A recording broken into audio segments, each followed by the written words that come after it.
Merci, Monsieur le Président. Je voudrais tout d'abord dire à Madame la rapporteure que, comme d'autres, j'ai trouvé très agréable de travailler avec elle et que je crois que nous n'avons pas de difficultés majeures malgré certaines interventions que j'ai pu entendre. Je crois qu'on a effectivement un document équilibré.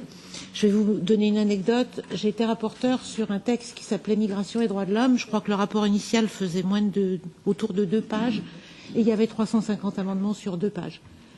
Sur un sujet beaucoup plus ciblé. Donc, je pense que c'est normal. Hein, on a tous, chacun, nos prismes, je dirais, sur cette question. Et je crois qu'en travaillant intelligemment ensemble, on peut effectivement dégager un certain nombre de priorités. Je crois que nous n'avons pas d'opposition majeure les uns avec les autres, contrairement à ce que j'ai cru entendre. Moi, je ne crois pas qu'il y a une extension des droits de l'homme. Je crois simplement que la société évolue et que l'ONU, avec la Déclaration universelle des droits de l'homme, s'adapte aux évolutions de la société. C'est vrai qu'en 1948, on parlait très peu de changement climatique. La priorité n'était pas celle-là. Mais en 1948, un des apports majeurs de la Déclaration universelle des droits de l'homme, et je pense que le Président sera d'accord avec moi, c'est les droits économiques et sociaux. La reconnaissance des droits économiques et sociaux, des droits économiques, sociaux et culturels, qui ont ensuite été traduits dans le pacte de New York.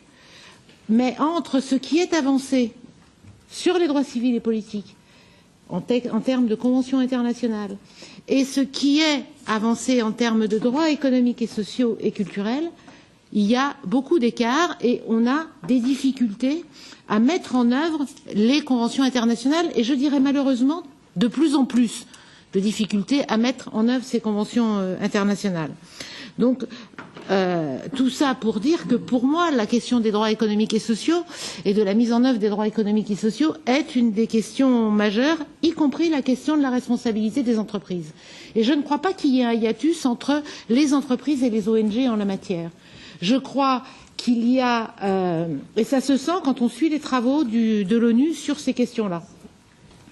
Je crois qu'il y a des entreprises qui essayent d'avancer sur la question de la responsabilité sociale des entreprises, mais il y a aussi des entreprises qui bafouent les droits de l'homme, littéralement. Nous en avons vu des exemples sur un certain nombre de cas, notamment en Asie du Sud-Est, y compris avec des entreprises européennes qui refusent d'indemniser les conséquences. Je suis en train de chercher le cas de l'incendie qui a fait des dizaines de victimes et que les entreprises européennes refusent d'indemniser, ce qui est quand même un scandale. Donc le débat et la discussion entre les entreprises et le dialogue, c'est bonne volonté, code de bonne conduite ou sanctions. Mais je crois que les deux ne s'opposent pas l'un à l'autre. Je crois que pour les uns, le code de bonne conduite suffit, pour d'autres, malheureusement, le code de bonne conduite ne suffit pas. Et je pense que c'est cette façon-là d'appréhender les choses sur lesquelles nous essayons d'avancer. La deuxième question, mais qui est plus un problème de précision, et je crois que c'est le cas d'un certain nombre des amendements que j'ai déposés, je crains d'être une des grosses responsables du nombre d'amendements, parce que je crois que j'en ai déposé 50. Mais je crois que beaucoup de ces amendements posent sur la question migratoire, et je pense qu'ils sont.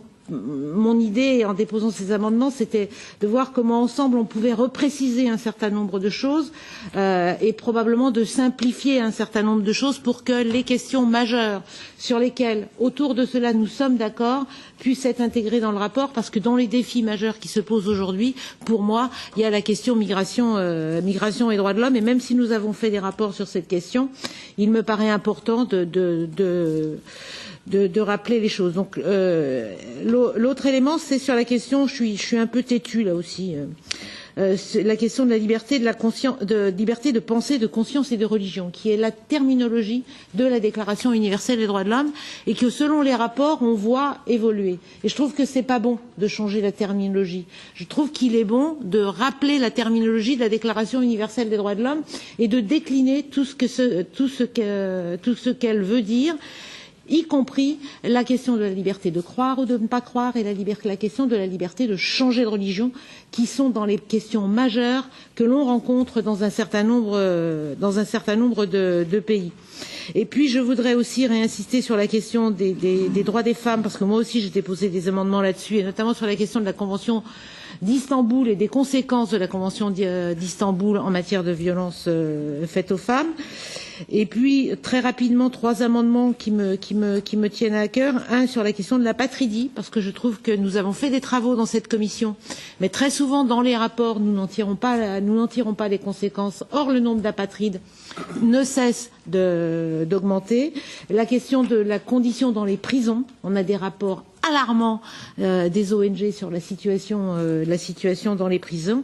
Et enfin, nous allons y revenir tout à l'heure, mais je pense que c'est important que nous insistions aussi cette question sur les conséquences de l'accaparement des terres, parce que je pense que notamment en Afrique et en Amérique latine, les conséquences en termes de violation des droits de l'homme sont majeures sur ces questions-là, et ça rejoint d'ailleurs d'une certaine façon la question de la responsabilité des entreprises, et je crains que la bonne volonté des uns et des autres en la matière ne suffise pas. Voilà, Madame la rapporteure, excusez-moi si j'étais un petit peu longue.